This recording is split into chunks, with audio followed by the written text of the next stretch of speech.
लोकं जेव्हा सांगतात, की आम्ही दादर स्टेशनला चढतो, पूर्वी आमची भांडणं व्हायची संध्याकाळी, कारण दिवसभर काम करून डोकं तापलेलं असायचं आणि डोंबिवलीपर्यंत जाईपर्यंत रोज माझी 2 भांडणं व्हायची. पण आज मी दादरला गेल्यानंतर हास्यजत्रा सुरू करतो, ते डोंबिवलीपर्यंत मी 4 स्किट्स बघून होतात. मला कळत नाही डोंबिवली कधी आलं. ही खूप मोठी कॉम्प्लिमेंट आहे. हा संदेश नाही आमच्यापर्यंतचा.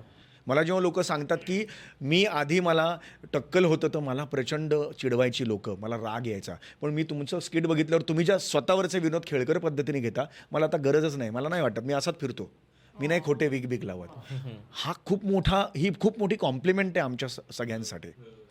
हे कार्य आहे. तर हे कार्य ना लोकांनी समजून घ्यावं.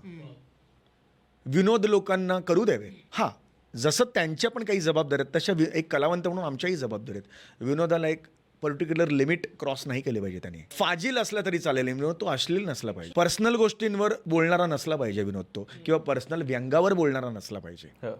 Sir it is both way. दोघांनीही ती एक सीमारेषा असते ना, ती पार करता कामा नये असं मला वाटतंय.